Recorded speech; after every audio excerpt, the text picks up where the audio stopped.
During a recent sales meeting, I scratched out these notes on my iPad of a report that was requested for me to create. The people in the company who were managing sales wanted to see sales, cost of goods sold, gross profit, which is the difference between those two, the number of employees in the company, and what the gross profit is per company. So now that I know what I want my statement to look like that I'm going to create this.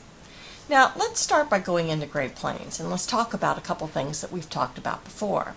One of them is on the posting account, we can actually use the categories in FRX to create our reports. So for example, here is a sales report or a sales account, and the category in GP that I'm using is sales. And all of my sales accounts are set up with the category sales. And it just so happens on my cost of goods accounts are set up with cost of goods sold. So I know I can utilize my categories to make my life easier in building the report. And in unit accounts, we do have the units set up by employee. So we have an employee count number as well. So we do have employees. The natural account segment 9020 indicates all employees. So now that we have all this information available to us and we know what we want our report to look like, let's go through the challenge of creating the report in FRX. So I'm going to start with a row format, and I'll just simply create a new one. And the first thing I'm going to do is have a line for sales. So when I go to link it to General Ledger, because I want to use my categories instead of account numbers, I'll choose account type. And you'll notice that my lookup window changes significantly. And what I end up getting are my categories in GP. So now I can find my sales category. And don't worry about the numbers. These are just a unique number in GP to distinguish one category from the next.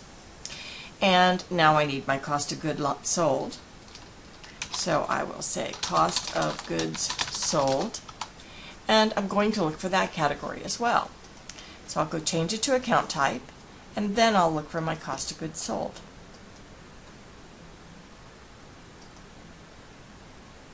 Oh, and as I'm looking at this, I realize I probably need to include sales returns and discounts. So let's go back up to our sales line and include the sales return and discounts as well. So we'll add on another line, and then we'll scroll down and find our sales return and discounts.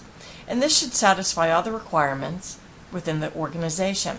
Now keep in mind I do need to change my normal printing balance, press the wrong one, to a credit so that my sales show up as a positive number and not as a negative number, as would indicate that it's a credit balance.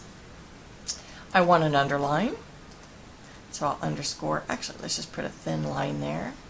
And I like my line to be a little bit thicker, so I'm going to say type equals 3. And now we're ready for our gross sales. So this would be a total of other rows. And it's going to be row 100 minus 130.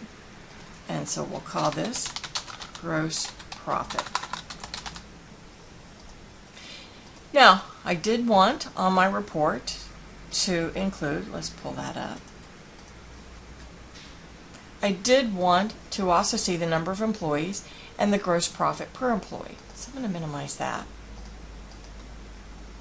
And now I'm going to put in the number of employees. This time I am going to actually look at the natural account number. And I know that natural account was 920.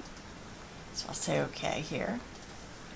And it's all employees, so I'm just going to take out administration, which was the first account number in the 920 series.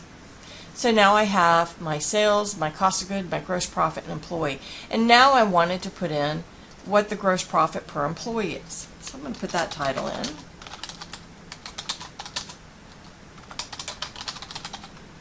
And again, this is a total. And what I'm going to do this time is I'm going to take the gross profit, which is row 190, and I'm going to divide that by the value that's in row 250, because I want it by the value there. I want it to stay consistent. I'll put the @ symbol in front of that one. Okay, so I have row 190 divided by whatever the amount is in 250. So I'm going to save this. Actually, it's GP per employee.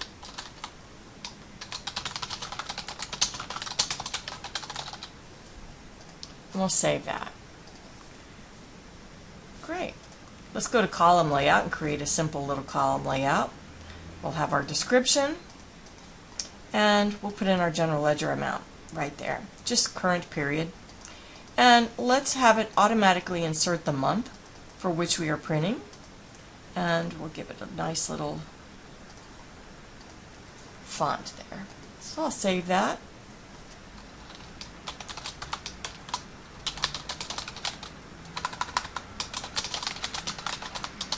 Okay, and now let's put them together on our catalog. So the first thing we want is GP per employee.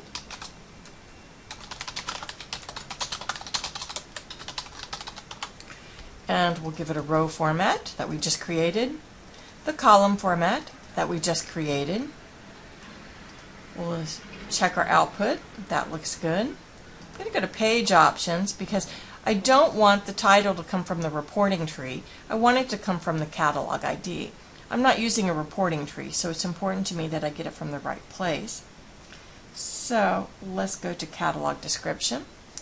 And let's also improve these font styles so they look a little better. We'll choose the same font styles. Actually, let's go, yeah, that's fine. We'll use the same font styles we used for our column header.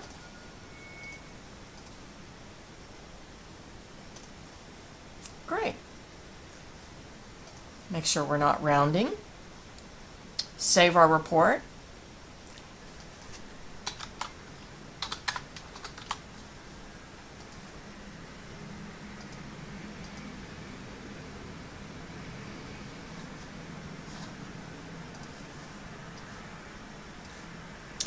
And here is our statement.